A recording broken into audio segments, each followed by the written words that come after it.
everybody. It's Ron Rogers, and I'm here with everybody's favorite person, Barb Green. Hey, Barb. Oh, Ron, hardly. Hello, Ron. Hello, everyone. Barb Green.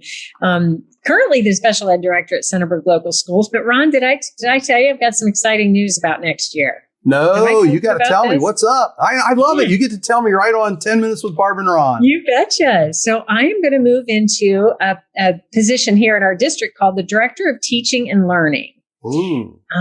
But I am still going to have responsibility for special education. So let's talk about that connection between those two things. Now, you love teaching and learning. Is Centerburg, do they have to pay you or are you just volunteering? I think, wouldn't I just love to retire and just volunteer to do what I love every day? But, that's been the greatest thing about my career is I have been paid for 38 years to do what I love. And I just wish everybody could feel that same way because it's so much fun. You wish you could just volunteer and that paycheck's just like, wow, whoo, extra bonus. That is so cool. That is so cool. So you're going to be, like you said, walking that tight line then between universal design for learning and special ed. Yeah. So right. Tell me some more. Yeah. So, the question I'd like to frame for this session is how might UDL change the landscape of special education in the future? So this is something I think about. How might UDL change the landscape of special education in the future? And so I'm going to let you into my brain a little bit on this. And I know you and I have had a lot of conversations about this. I'm not sure we've talked about it a lot on our videos, but this is why I think this connection to this teaching and learning position is a perfect fit for really changing outcomes for kids with disabilities. Because I cannot see it separately, Ron. I cannot see teaching and learning and special education as two separate things. And yet many people do.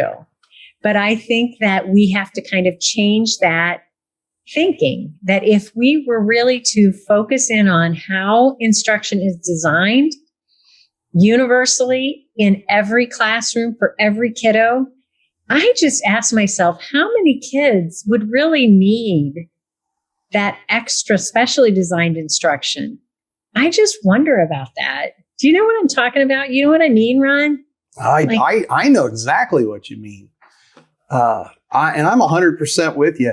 I mean, nothing is better than walking into a classroom and seeing all the students learning together, whether it's in, cooperative learning groups, whether it's in, in tables. I love seeing the tables. So 4 kids are together in a group and 4 kids, and totally getting rid of rows, and I'm with you. I look back when when I was in school and you were in rows, you weren't allowed to talk to anybody behind you or in front of you or beside you. And that was the day, it was very much you worked on your own by yourself. And I love going into classrooms where the kids, I couldn't identify one child different than another. That's, to me, is the perfect learning environment.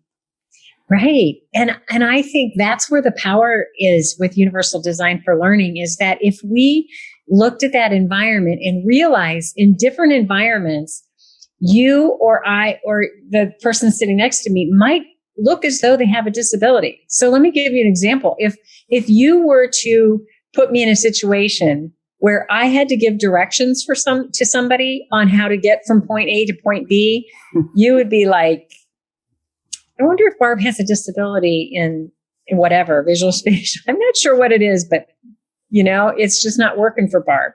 But yet if you give me some of my tools, like even a Google Maps picture that I can show and point and look at a path and describe it in a different way than to just do it verbally. So I think that, unfortunately, some students perhaps have been identified as having a disability when really the environment was disabling for them. They just could not show all that they knew because it was an inflexible environment or assessment or the way that the teacher was teaching.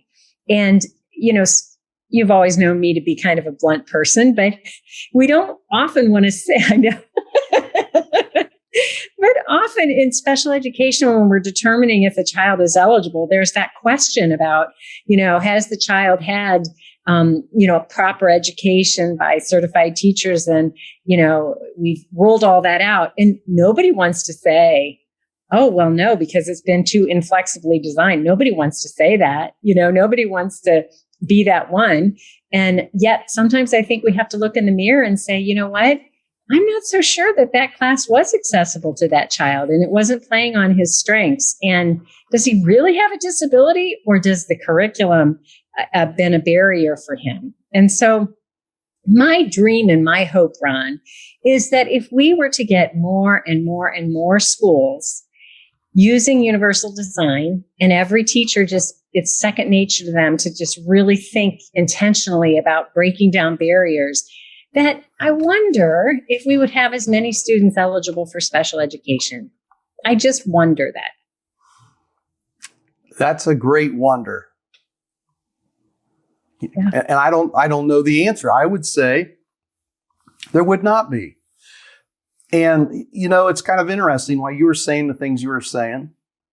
I was thinking about myself and my kids. For example, you'll hear me a lot of times when I'm working with a group say something like, hey, Barb, or hey, whomever, could you kind of summarize the directions I gave? Because I know that the way I gave the directions is only going to hit 40% of the people, or 60, maybe. You know what I mean? Because someone else gives the directions and they'll totally do it different. And it's amazing to watch the people that may not have got it the first time and the bubbles come up. I mean, it's like, oh yeah, now I understand it. Yeah. Or, for the whole year, you've kind of been trying to teach something to a group. You invite a guest speaker in, and all of a sudden they're like, oh, wow, nobody else ever taught us that. You're like, what? Come on. It's just, but that's the way it is, isn't it? I mean, we have to have the flexibility to see it from all sides and to give it from all sides. But yeah, you're right on. Let me ask you this, Barb. If a team of teachers planned a unit of study, and as they sat together, let's say it's a fifth grade unit of study, and all the fifth grade teachers are there, plus we have others there, like maybe the school path, and maybe the help me with the words I'm looking for, all the specialists. So like therapists, you mean, like the speech therapist, the occupational therapist, the special ed intervention specialist, special ed teacher, or whatever the school calls it. Okay. So let's say we design that unit, and we design it with the environment, really thought out, and the materials as barrier free as possible. And maybe if there needs to be any SDI, maybe we have that included in the unit for specific students also. And everybody signs off on it. Not always is the intervention specialist in the room. However, wouldn't it be nice to have it so organized like that if the intervention specialist does have a day off or is sick, that the teacher can carry on and still meet that IEP? Could that happen? Oh, I definitely think it could happen. And you used an acronym that I'm just going to clarify for everybody, because it is a special education acronym, Specially Designed Instruction, SDI. It's what is on that child's IEP that child has a unique need for, that needs that service. And oftentimes what I find is that it's not magical stuff. Sometimes there are very specific interventions that it does require somebody with this specific expertise. But in general, Ron, you are right. Like that to me is part of that power of teamwork, is that if they're sitting and talking, they're all learning from each other. So if you're the general educator and I'm describing a way to perhaps lay out some note-taking options so that my student on an IEP who has that on his IEP in terms of summarizing what he heard in the lesson, I am now giving you some more ideas that you could then provide for that student in that class or for other students in other classes that you might have. And so I do want to pick up on that co-teaching part, that partnership, that teaming part, because that is where we can learn from one another. And you're right, the ideas or the perspectives when somebody else is in there changes from when we're thinking about it by ourselves. And so, yeah, I think that's the other great thing about UDL is that collaboration that is really embedded within the framework, not just between kids, but also between the adults and the educators. So, well, we've got 1 minute left, Barb. So here's how I'm going to end my part, and then you can conclude however you'd like. I would like to think that when we think about the social emotional of our students, they're all students or our students. They're all kids. They're all learners. And I would like for all of them, to feel good about themselves and be non-judgmental, help each other out, and make that classroom a team experience. That's it for Ron. Ron is out.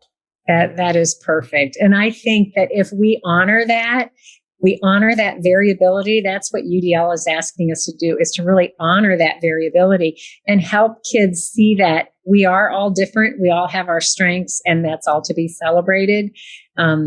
Then we can throw labels out the window, right? We can just honor that we're all unique and different. And with that, Barb is out.